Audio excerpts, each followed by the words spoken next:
Nah, kali ini aku mau membahas soal penata layanan operasional. Jadi bagi teman-teman yang sedang akan mengikuti tes P3K, jadi jabatan penata layanan operasional, bisa pantengin video dari aku.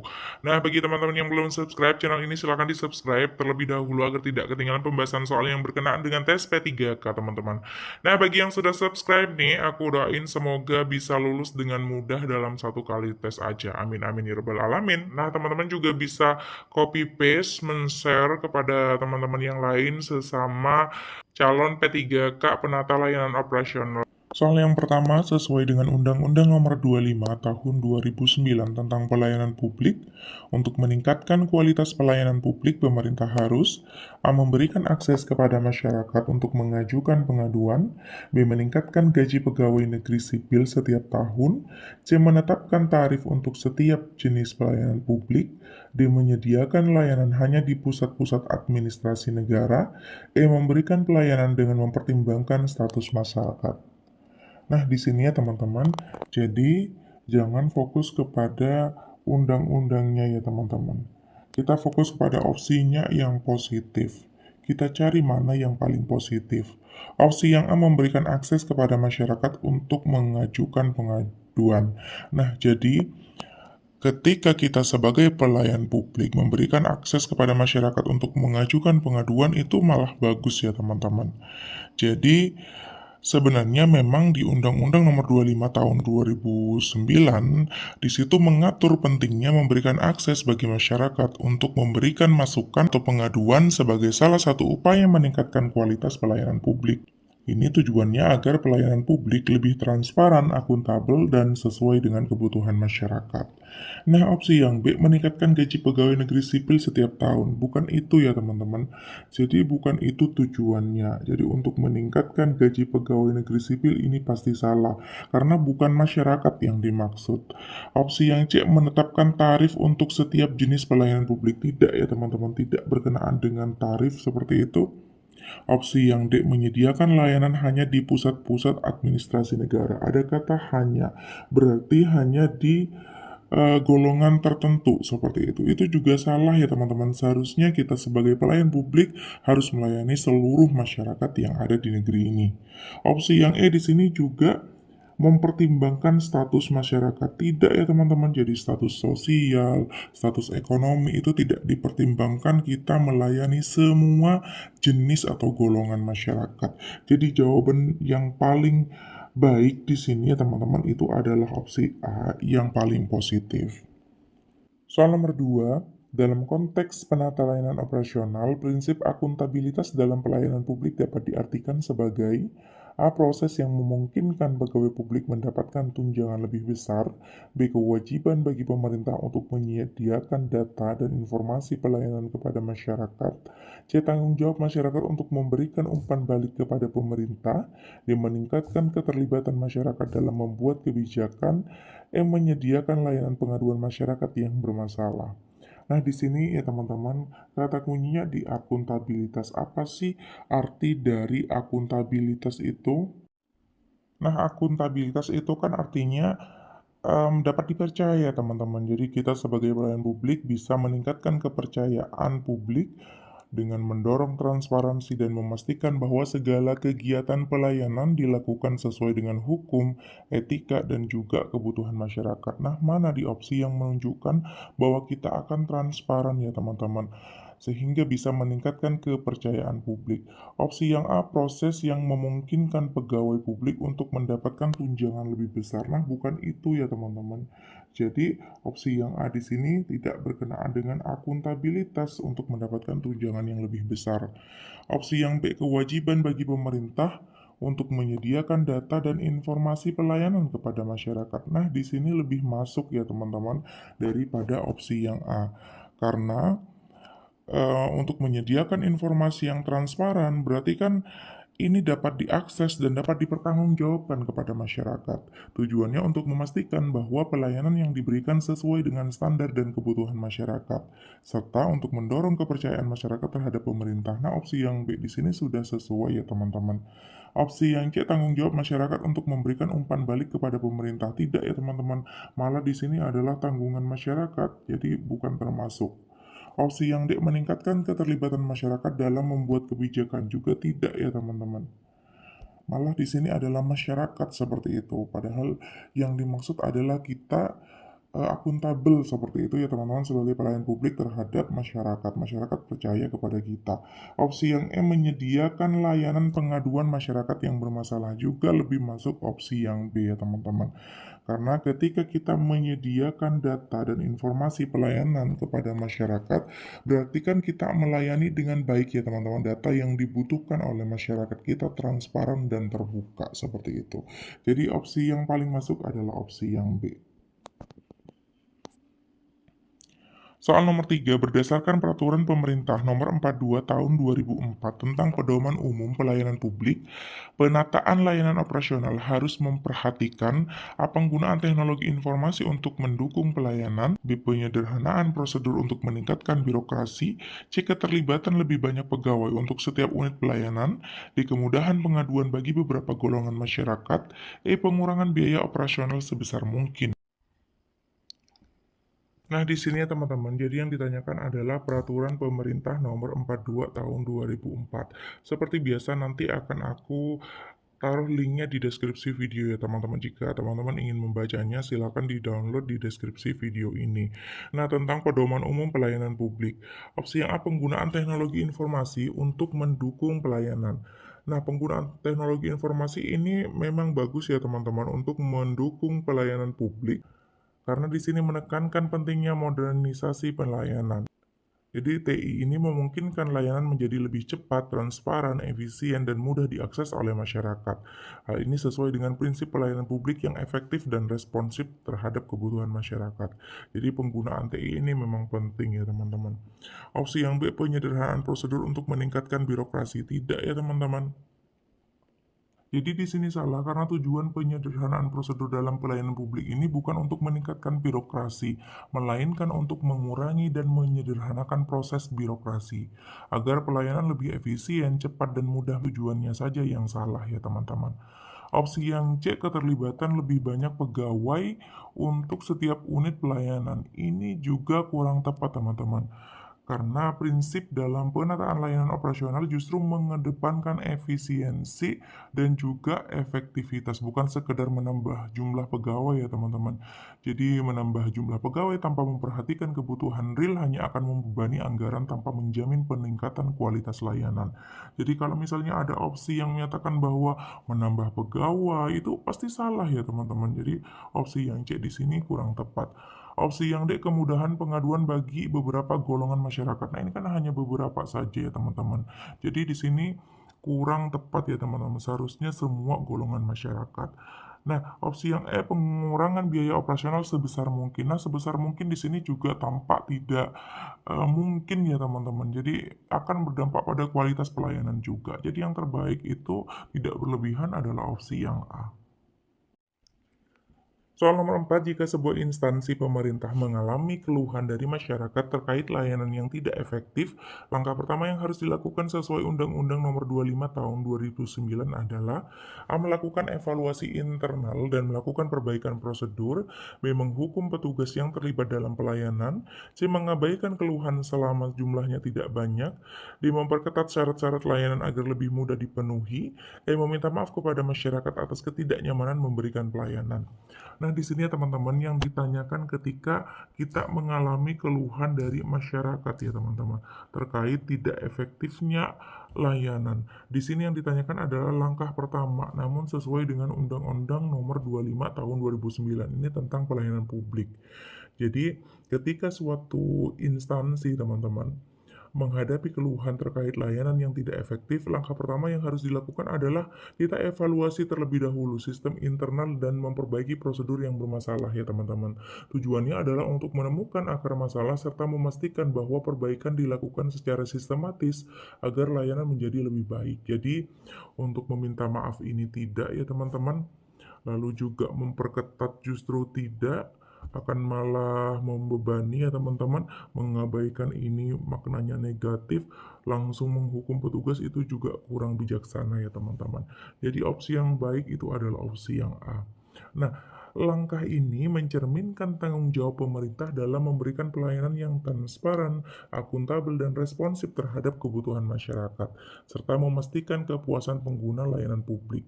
Jadi, di sini responsif ya teman-teman ketika kita langsung mengevaluasi seperti itu. Jadi jawabannya adalah opsi yang A.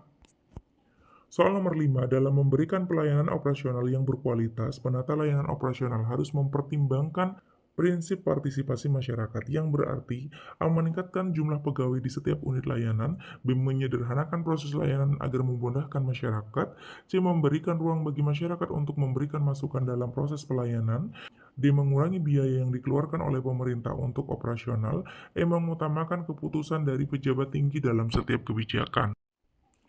Nah, kata kuncinya sudah dicetak miring di situ. Prinsip partisipasi masyarakat. Berarti kan kita harus memberikan kesempatan bagi masyarakat untuk berpartisipasi. Seperti itu ya teman-teman. Jadi prinsip partisipasi masyarakat dalam pelayanan publik berarti masyarakat itu dilibatkan dalam proses penyusunan, pelaksanaan, dan evaluasi layanan. Hal ini tujuannya adalah untuk memastikan bahwa layanan yang diberikan sesuai dengan kebutuhan dan harapan masyarakat. Dengan melibatkan masyarakat, pemerintah dapat meningkatkan transparansi, akuntabilitas, dan juga kualitas layanan. Nah, opsi yang A meningkatkan jumlah pegawai ini pasti salah ya teman-teman. Jadi, untuk soal manapun kalau misalnya opsinya adalah untuk meningkatkan jumlah pegawai itu kebanyakan kurang tepat ya teman-teman jalan yang diambil. Opsi yang B menyederhanakan proses layanan agar memudahkan masyarakat. Nah, walaupun opsi yang B di sini positif ya teman-teman, berarti kan kita memberikan kemudahan kepada masyarakat, namun itu tidak menunjukkan kita memberikan ruang untuk masyarakat berpartisipasi. Jadi opsi yang B meskipun positif tidak sesuai dengan konteks soal. Nah, opsi yang C di sini lebih masuk teman-teman. Jadi memberikan ruang bagi masyarakat untuk memberikan masukan. Berarti di sini kan akan terlibat masyarakat, akan berpartisipasi. Seperti itu. Jadi opsi yang C di sini masuk. Opsi yang D mengurangi biaya ini bukan termasuk jenis partisipasi masyarakat ya teman-teman. Lalu juga mengutamakan keputusan dari pejabat tinggi saja ya teman-teman. Ini juga salah seperti itu. Jadi opsi yang terbaik di sini adalah opsi yang C yang sesuai dengan konteks soal. Soal selanjutnya soal nomor 6 dalam rangka peningkatan kualitas layanan. Seorang penata layanan operasional P3K harus memahami prinsip akuntabilitas. Dalam konteks ini, prinsip akuntabilitas berarti A. Pemerintah harus menyediakan pelayanan prima kepada masyarakat, B. Masyarakat dapat mengajukan permohonan untuk mendapatkan layanan, C. Pegawai dapat membuat keputusan sepihak dalam menjalankan tugas, D. Masyarakat hanya dapat mengakses informasi jika mereka meminta terlebih dahulu, E. Pemerintah harus menyediakan laporan keuangan yang jelas kepada masyarakat. Jadi akuntabilitas di situ adalah kata kuncinya, sudah dicetak tebal ya teman-teman. Kalau prinsip akuntabilitas itu dalam pelayanan publik mengharuskan pemerintah atau sebuah instansi terkait untuk bertanggung jawab atas setiap tindakan, kebijakan, dan penggunaan sumber daya yang dilakukan. Jadi ini termasuk menyediakan laporan yang transparan dan dapat diakses oleh masyarakat seperti laporan keuangan dan kinerja layanan sehingga masyarakat dapat mengetahui dan mengevaluasi sejauh mana pemerintah memenuhi tanggung jawabnya. Jadi transparan ya teman-teman, akuntabel. Masyarakat bisa mengakses informasi, bisa melihat datanya seperti itu. Opsi yang A, pemerintah harus menyediakan pelayanan prima kepada masyarakat. Nah, di sini walaupun positif ya teman-teman, ini bukan jenis akuntabilitas ya teman-teman. Jadi tidak ada yang disuguhkan kepada masyarakat, tidak ada yang diperlihatkan seperti itu ya teman-teman. Jadi opsi yang A walaupun di sini adalah pelayanan publik, namun tidak sesuai dengan akuntabilitas, tidak sesuai konteks. Lalu opsi yang B, masyarakat dapat mengajukan permohonan untuk mendapatkan layanan. Nah, di sini juga bukan akuntabilitas ya, teman-teman. Jadi kalau akuntabilitas itu kita sebagai pelayan publik, kita sebagai instansi misalnya kita menyediakan layanan atau data yang dibutuhkan masyarakat itu masuk kepada akuntabilitas ya teman-teman. Apalagi opsi yang C, pegawai dapat membuat keputusan sepihak, ini negatif. Lalu juga opsi yang D, masyarakat hanya dapat mengakses informasi jika mereka meminta. Tidak ya teman-teman, seharusnya tanpa masyarakat meminta kita sudah mempersiapkan untuk menunjukkan datanya seperti itu. Itu yang dimaksud akuntabilitas. Jadi menekankan transparansi dan tanggung jawab ya teman-teman. Lalu juga opsi yang E di sini masuk ya teman-teman. Ini masuk kepada akuntabilitas karena dengan menyediakan laporan keuangan yang jelas kepada masyarakat, kita transparan, kita memberikan data yang diinginkan oleh masyarakat ya teman-teman. Tanpa mereka meminta terlebih dahulu, kita langsung menyediakan laporan tersebut. Itu masuk kepada prinsip akuntabilitas. Soal nomor 7, sebagai seorang calon ASN, kita dituntut untuk cermat dalam bermedia sosial. Di era milenial sekarang ini, marak berita dan informasi hoax di media sosial yang disebarkan oleh orang-orang yang tidak bertanggung jawab, membuat banyak yang mudah terprovokasi. Berdebat kusir, sikap Anda mengatasi hal ini, A. Membatasi penggunaan media sosial yang penting-penting saja, B. Tidak mempercayai berita begitu saja karena bisa saja hoax, C. Mengenali dari judul berita terkadang terkesan provokatif, D. Membacanya saja kemudian tidak mengambil pusing informasi tersebut, E. Mengenali sumber berita akurat atau tidaknya. Nah, sebelum aku jawab, silakan teman-teman yang ingin mengerjakan tryout penata layanan operasional P3K ya teman-teman, silakan bisa akses tryoutnya ada di link di deskripsi video ini ya teman-teman. Seperti itu. Dan teman-teman yang belum subscribe channel ini, silakan di subscribe terlebih dahulu agar tidak ketinggalan pembahasan soal dan juga tryout yang aku berikan ya teman-teman, seperti itu. Nah, di sini banyak opsi yang positif ya teman-teman. Jadi, ketika kita mendapatkan informasi atau berita hoax, apa sih yang akan kita lakukan seperti itu agar kita menghindari terprovokasi, berdebat kusir dan lain sebagainya.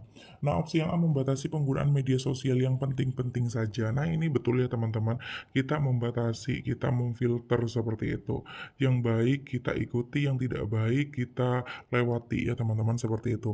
Namun kurang sesuai dengan konteks soal. Jadi gimana sih ketika kita mendapatkan suatu berita yang belum tentu benar, kebenarannya ya teman-teman, belum tentu benar seperti itu, belum tentu dipastikan benar. Jadi langsung membatasi saja penggunaan media sosial itu kurang sesuai dengan konteks soal. Opsi yang B, tidak mempercayai berita begitu saja karena bisa saja hoax. Nah, ini masuk ya teman-teman.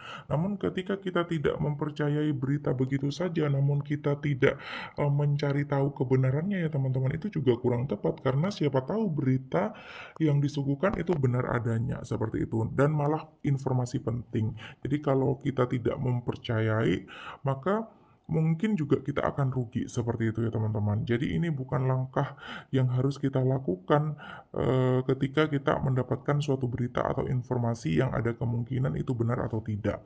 Opsi yang C, mengenali dari judul berita terkadang terkesan provokatif. Nah, betul ya teman-teman, banyak judul yang terkesan provokatif seperti itu untuk menarik pembaca untuk membaca seperti itu. Namun kita melihat dari judul saja ini kurang bijaksana ya teman-teman. Kita harus membaca keseluruhan berita. Opsi yang D, membacanya saja kemudian tidak mengambil pusing informasi tersebut. Nah, bagaimana jika itu benar ya teman-teman? Kita tidak boleh cuek seperti itu, kita harus mencari tahu. Nah, opsi E di sini lebih bijaksana, teman-teman. Kita kenali sumber berita akurat atau tidaknya. Berarti kan kita mencari tahu ya, teman-teman. Kalau sumbernya akurat seperti itu, misalnya dari instansi pemerintah, itu kan pasti benar. Sedangkan kalau misalnya tidak jelas sumbernya, kita tidak akan percayai seperti itu. Jadi ketika kita membaca suatu berita, kita jangan langsung percaya betul, namun yang harus kita lakukan adalah melihat sumbernya ya teman-teman. Ketika kita sudah mengecek sumbernya, mungkin kita ingin menyebarkan kepada masyarakat lain, itu bagus ya teman-teman. Ketika sumbernya tidak dipercaya, maka kita simpan saja seperti itu. Jangan kita sebarkan. Jadi opsi yang E di sini lebih baik. Soal nomor 8, menggunakan fasilitas internet untuk kepentingan pribadi adalah hal yang sedang dianggap lumrah meskipun pimpinan selalu mengingatkan larangan atas hal itu. Akan tetapi sebagian kecil pegawai di kantor saya menggunakan internet untuk kepentingan pribadi. Ini sudah masuk dalam level mengkhawatirkan, yaitu untuk berjualan online. Sikap saya, A, bersama-sama dengan beberapa orang rekan yang satu pandangan, saya mendesak pimpinan untuk mengubah peraturan tersebut. B, saya tidak akan terlalu mempermasalahkan karena orang lain termasuk pimpinan juga tidak mau ambil pusing. C, saya akan mematuhi peraturan yang ditetapkan dan secara santai mengajak pegawai lain untuk juga mulai mengubah kebiasaan buruknya. D, menemukan solusi agar internet yang digunakan untuk berjualan online tersebut diblok. E, saya menasihati teman-teman yang nakal menggunakan fasilitas kantor untuk kepentingan pribadi agar segera berubah. Nah, di sini ya teman-teman, jadi masalahnya adalah banyak yang menggunakan internet untuk kepentingan pribadi ya teman-teman. Jadi di sini untuk berjualan online. Dan di sini perlu digarisbawahi sudah masuk ke dalam level mengkhawatirkan. Ini kan dapat mencoreng nama instansi ya teman-teman. Lalu juga merusak citra perusahaan seperti itu. Lalu juga merugikan karena kita menggunakan fasilitas internet. Nah, opsi yang A bersama-sama dengan beberapa orang rekan yang satu pandangan saya mendesak pimpinan. Jadi mendesak pimpinan di sini kurang tepat dan bijaksana ya teman-teman. Kita justru harus memberikan solusi kepada pimpinan seperti itu. Opsi yang B, saya tidak akan terlalu mempermasalahkan karena orang lain ini salah ya teman-teman. Jadi orang lain termasuk pimpinan juga tidak mau ambil pusing, berarti kan kita tidak melakukan apapun, kita tidak menyelesaikan masalah. Opsi yang C di sini lebih bagus paling tidak daripada opsi A dan B. Saya akan mematuhi peraturan yang ditetapkan dan secara santai mengajak pegawai lain. Nah, di sini padahal kan sudah level mengkhawatirkan ya teman-teman. Di sini secara santai mengajak pegawai lain. Jadi kurang sesuai dengan konteks soal. Opsi yang D di sini lebih baik daripada opsi ABC teman-teman. Kita cari solusi agar internet yang digunakan untuk berjualan online tersebut diblok. Jadi khusus yang berjualan online ya teman-teman. Berarti kan kita inovatif seperti itu. Ketika ada pegawai yang menggunakan internet untuk berjualan untuk kepentingan pribadi itu akan otomatis diblok. Berarti kan di sini kita ada usaha seperti itu untuk memberikan kontribusi kepada perusahaan agar tidak merugi. Jadi opsi yang di sini kita inovatif sebagai uh, pegawai seperti itu. Opsi yang E saya menasihati teman-teman yang nakal. Ini kan menasihati saja ya teman-teman, belum tentu efektif dan efisien. Jadi lebih efektif opsi yang B seperti itu. Soal nomor 9, saya bertugas di bagian pelayanan. Saya ditempatkan di loket pengaduan konsumen yang terletak di lantai 1. Suatu hari datang konsumen yang merupakan difabel, meminta tolong untuk dibantu dalam kepengurusan tempat letak kepengurusan tersebut. Tempat proses administrasi berada di lantai 2. Sikap saya adalah A. Mengarahkan konsumen ke loket lainnya dengan melihat bahwa penjaga loket yang merupakan rekan saya waktunya lebih luang. B. Mengarahkan konsumen ke satpam karena satpam lebih mudah dimintai bantuan. C. Mengarahkan konsumen ke loket yang seharusnya, yaitu loket administrasi yang berada di lantai 2. Semua itu sudah sesuai dengan aturan yang diberlakukan. D. Mencari rekan pengganti untuk loket yang saya jaga, membantu konsumen untuk kepengurusan administrasi menuju lantai 2. Bersabar tetap melayani konsumen difabel tersebut dengan baik karena itu merupakan tugas kita sebagai pelayan publik. Jadi di sini teman-teman kata kuncinya adalah pelanggan kita itu atau konsumen kita itu difabel ya teman-teman. Jadi kalau difabel itu kan artinya kondisi atau keadaan seseorang yang memiliki keterbatasan fisik, mental, atau sensorik yang mempengaruhi kemampuan mereka untuk berfungsi secara penuh dalam berbagai aktivitas sehari-hari. Maka kita harus memberikan pelayanan publik ya teman-teman dengan baik, yang lebih ekstra justru ya teman-teman. Jadi sebagai seorang petugas pelayanan publik kita memiliki tanggung jawab untuk memberikan pelayanan yang terbaik. Jadi terutama untuk konsumen difabel ini, seperti yang aku sampaikan sebelumnya, membutuhkan perhatian ekstra ya teman-teman. Jadi membantu konsumen tersebut bukan hanya menunjukkan sikap empati, tetapi juga memastikan bahwa layanan yang diberikan memenuhi kebutuhan khusus mereka. Di sini memberikan bantuan langsung lebih efektif dan efisien ya teman-teman. Mana yang menunjukkan kita memberikan bantuan langsung, tidak mengalihkan kepada orang lain atau kita menyuruhnya mandiri ya teman-teman. Opsi yang A mengarahkan konsumen ke loket lainnya dengan melihat bahwa penjaga loket yang merupakan rekan saya waktunya lebih luang. Ini tidak ya teman-teman, walaupun kenyataannya mungkin akan dilakukan karena ada rekan kerja yang waktunya lebih luang di loket lain seperti itu, namun berarti kan kita tidak melakukan pelayanan kepada konsumen difabel tersebut, kita memilih-milih ya teman-teman seperti itu. Padahal di ilustrasi soal tidak dikatakan bahwa rekan kita waktunya lebih luang ya teman-teman, ini di opsinya saja yang dimunculkan, ini bisa jadi distraktor bagi teman-teman, kemungkinan banyak yang akan memilih opsi yang A ini padahal kurang tepat. Opsi yang B mengarahkan konsumen ke satpam ini pasti salah ya teman-teman, bukan tugas dari satpam. Opsi yang C mengarahkan konsumen ke loket yang seharusnya, yaitu loket administrasi, berarti kan ada di lantai 2. Padahal kita ketahui bahwa konsumen tersebut difabel ya teman-teman. Berarti kita tidak melakukan pelayanan publik yang ekstra kepada konsumen difabel tersebut.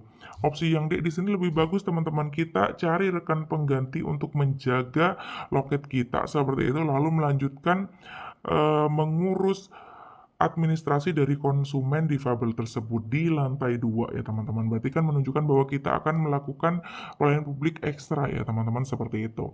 Jadi meskipun ada prosedur yang harus diikuti dalam situasi ini nih, kita memberikan bantuan langsung dengan mencari pengganti di loket yang kita jaga akan memastikan konsumen difabel mendapatkan pelayanan yang maksimal tanpa merasa kesulitan dalam menjalani proses administrasi seperti itu. Nah, opsi yang di sini bersabar saja dalam melayani konsumen difabel. Jadi tidak jelas jalan keluar dari kita itu bagaimana untuk melayaninya ya teman-teman. Jadi opsi yang di sini kurang sesuai dengan konteks soal walaupun positif. Yang paling baik itu adalah opsi yang D.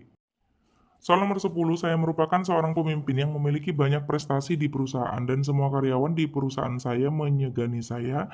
Suatu hari saya mendapatkan sebuah masalah dan hal tersebut mempengaruhi kinerja di perusahaan saya sehingga perusahaan mengalami beberapa kerugian karena kelalaian saya.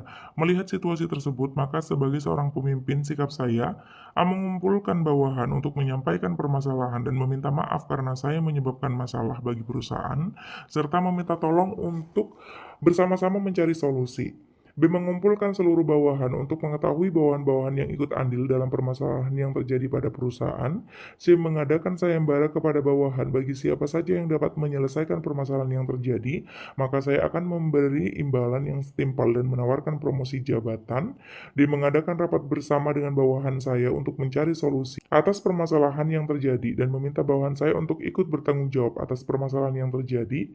Memotivasi bawahan saya untuk segera mendapatkan solusi terhadap permasalahan tersebut dan meminta maaf atas apa yang telah terjadi. Nah, di sini teman-teman yang melakukan kesalahan adalah Anda sebagai seorang pemimpin seperti itu. Nah, di sini sudah jelas ya teman-teman, dan masalah yang dilakukan oleh Anda di sini mempengaruhi kinerja perusahaan ya teman-teman. Jadi sampai menyebabkan beberapa kerugian seperti itu. Jadi di sini Anda seorang pemimpin yang melakukan kesalahan.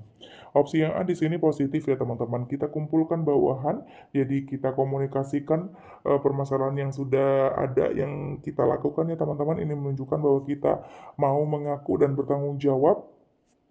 Ada kata meminta maaf, ini positif sekali teman-teman. Karena memang kita yang menyebabkan masalah. Lalu kita meminta tolong untuk bersama-sama mencari solusi. Ini bagus ya teman-teman. Kita tidak arogan seperti itu. Kita mengakui bahwa kita yang memiliki salah dan kita meminta tolong. Kita minta maaf dan meminta tolong untuk mencari solusi bersama seperti itu. Jadi opsi yang A sudah positif sekali. Opsi yang B di sini kurang tepat ya teman-teman.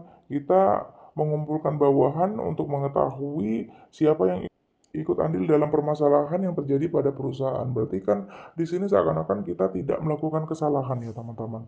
Opsi yang A mengadakan sayembara kepada bawahan. Jadi siapa yang menyelesaikan masalah yang terjadi maka akan diberikan imbalan. Tidak ya teman-teman. Kita sendiri harus bertanggung jawab, mau mengakui. Jadi opsi yang A tetap lebih baik. Opsi yang D di sini ya teman-teman terkesan bagus juga. Namun di sini kan kita meminta bawahan saya untuk ikut bertanggung jawab. Daripada kalimatnya seperti ini, mending kita meminta tolong untuk bersama-sama mencari solusi ya teman-teman. Lebih positif seperti itu. Opsi yang E kan seakan-akan kita yang tidak melakukan masalah ya teman-teman. Jadi memotivasi bawahan saya untuk segera mendapatkan solusi. Seharusnya kita mendapatkan solusi bersama antara pimpinan dan juga bawahan. Jadi opsi yang ini di sini juga kurang bijaksana dan sempurna. Yang terbaik adalah opsi yang A. Soal nomor 11, kelompok Anda hari ini bertugas untuk mempresentasikan proposal kegiatan yang akan diadakan bulan depan. Salah satu rekan Anda selama ini ketika mengerjakan materi proposal tidak pernah ikut dan sulit dihubungi. Namun saat presentasi dia tampil menjadi paling unggul di antara anggota kelompok lain. Tiba saat sesi tanya jawab, rekan kerja Anda tersebut tidak dapat menjawab pertanyaan dari audiens. Anda tahu betul jawaban dan pertanyaan audiens karena Anda yang mengerjakan materi tersebut. Sikap Anda membiarkan rekan kerja saya menjawab sesuai dengan kemampuannya karena saya tidak suka dengan cara kerjanya dalam kelompok. B. Saya akan membantu rekan kerja menjawab pertanyaan dari audiens demi keberhasilan presentasi kelompok saya. C. Saya akan berpura-pura tidak tahu karena saya kesal dengan sikap cari mukanya. D. Saya akan memberikan petunjuk jawabannya agar dia bisa mengembangkan sendiri jawabannya. E. Saya akan menggunakan segala cara agar audiens puas dengan jawaban saya. Nah, di sini kita cari yang paling positif ya teman-teman. Yang negatif kita eliminasi terlebih dahulu. Jadi kalau misalnya kasusnya seperti ini, kita membiarkan rekan kerja kita menjawab sendiri sesuai kemampuannya, ini salah ya teman-teman. Padahal audiens itu harus segera diberikan jawaban karena bertanya ya teman-teman. Terus kita dalam posisi mengetahui seperti itu. Jadi opsi yang A pasti salah. Lalu juga opsi yang B, saya akan membantu rekan kerja menjawab pertanyaan dari audiens demi keberhasilan presentasi kelompok saya. Nah, ini mengabaikan perasaan negatif kita terhadap rekan kerja kita yang tidak bekerja selama proses ya teman-teman. Kita tetap mau menjawab pertanyaan dari audiens karena kita memang tahu ya teman-teman. Tujuannya adalah untuk keberhasilan presentasi kelompok saya. Ini bijaksana sekali kalau kita pilih. Opsi yang C, berpura-pura tidak tahu, itu negatif ya teman-teman. Kalau opsi yang D hanya memberikan petunjuk, padahal kita sudah tahu jawabannya, jadi tinggal kita jawab saja langsung. Opsi yang E, saya menggunakan segala cara agar audiens puas dengan jawaban saya. Nah, ini juga bagus ya teman-teman, namun ketika kita bandingkan, lebih sempurna opsi yang B, karena di sini ada tujuannya ya teman-teman. Tujuannya adalah keberhasilan presentasi kelompok. Kita bertanggung jawab seperti itu. Soal nomor 12, perusahaan tempat saya bekerja mendapatkan proyek yang sangat besar namun bersifat rahasia. Atasan menugaskan saya untuk memimpin proyek tersebut dengan menjaga kerahasiaannya karena belum diizinkan untuk dipublikasikan. Ketika saya berada di antara teman-teman kantor lain, maka sikap saya akan menceritakan proyek tersebut kepada teman-teman terdekat saya yang sangat saya percayai dan memintanya untuk tidak bercerita kepada siapapun. B, ketika pembicaraan teman-teman saya mulai menyinggung proyek yang sedang saya jalankan, maka saya akan segera mengalihkan pembicaraan ke topik-topik lainnya. C, untuk sementara waktu saya akan mengurangi intensitas mengobrol saya dengan teman-teman agar saya tidak keceplosan mengenai proyek rahasia tersebut. D, membicarakan hal-hal lain yang tidak berhubungan dengan proyek yang sedang saya jalankan. E, menjaga ucapan agar tidak membocorkan hal-hal yang tidak perlu disampaikan dan menjaga jarak dengan rekan kerja sementara waktu saja. Nah, opsi yang A di sini terlalu beresiko ya teman-teman. Jadi meskipun dianggap dipercaya, mungkin saja teman kita bisa membocorkan informasi rahasia teman-teman.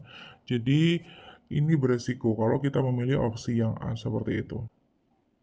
Nah, opsi yang B di sini ketika pembicaraan teman-teman saya mulai menyinggung proyek yang sedang saya jalankan, maka saya akan segera mengalihkan pembicaraan ke topik-topik lainnya. Walaupun di sini positif ya teman-teman, berarti kan kita menghindari seperti itu. Namun di sini akan membuat teman-teman kita curiga ya teman-teman, karena ketika sudah menyinggung proyek, kita selalu mengalihkan pembicaraan, maka ini akan menimbulkan kecurigaan. Jadi sebenarnya di sini juga kurang sesuai dengan konteks soal. Lalu juga untuk sementara waktu saya akan mengurangi intensitas mengobrol. Ini juga kurang bijaksana ya teman-teman. Tidak perlu, kita tetap harus berinteraksi dengan rekan kerja. Opsi yang D, membicarakan hal-hal lain yang tidak berhubungan dengan proyek yang sedang dijalankan. Nah, ini bagus teman-teman. Jadi ketika kita berkumpul, kita tidak membicarakan tentang proyek. Sehingga ketika teman kita sudah menyinggung, kita tidak perlu mengalihkan karena itu akan membuat curiga ya teman-teman. Maka kita tidak boleh membicarakan apapun yang berkaitan dengan proyek yang sedang akan dijalankan seperti itu. Opsi D di sini lebih bagus ya teman-teman, to the point kepada masalah seperti itu. Kalau opsi yang E di sini kenapa tidak sempurna? Karena di sini kan ada kata menjaga jarak dengan rekan kerja sementara waktu. Ini juga kurang bijaksana ya teman-teman. Seperti yang aku sampaikan tadi, kita harus tetap berkomunikasi dengan baik dengan rekan kerja di tempat kerja seperti itu. Nah, soal nomor 12 ini adalah soal terakhir dalam video kali ini. Terima kasih sudah mendengarkan penjelasan ya teman-teman dari aku. Jadi, kuis kali ini adalah atasan Anda memberikan Anda buku pengembangan diri kepada Anda agar dibaca karena buku tersebut sangat berguna untuk meningkatkan kinerja di tempat kerja. Namun, sebenarnya Anda tidak suka membaca buku dari kecil. Sikap Anda, A, menerima buku pemberian atasan menggunakannya karena sangat bermanfaat untuk menunjang kinerja saya. B, menolaknya langsung daripada buku tersebut tidak terbaca dan berjanji akan meningkatkan kompetensi melalui pelatihan. C, mengomunikasikan dengan jujur bahwa saya tidak suka membaca dan sebagai gantinya saya akan belajar melalui media lain selain buku. D, tetap menerima buku tersebut sebagai bentuk penghargaan kepada atasan karena telah peduli kepada karir kita. E, menerima buku dengan senang hati dan mempertimbangkan untuk memberikan hadiah juga untuk atasan. Nah, silakan teman-teman, sudah ada dua jenis tryout, jadi bagi penata layanan operasional dan juga pengadministrasi perkantoran. Jadi silakan teman-teman yang ingin mengikuti tryoutnya diakses di link deskripsi video ini. Terima kasih sudah menonton, semoga lulus P3K, jangan lupa like, comment, and subscribe. Wassalamualaikum warahmatullahi wabarakatuh.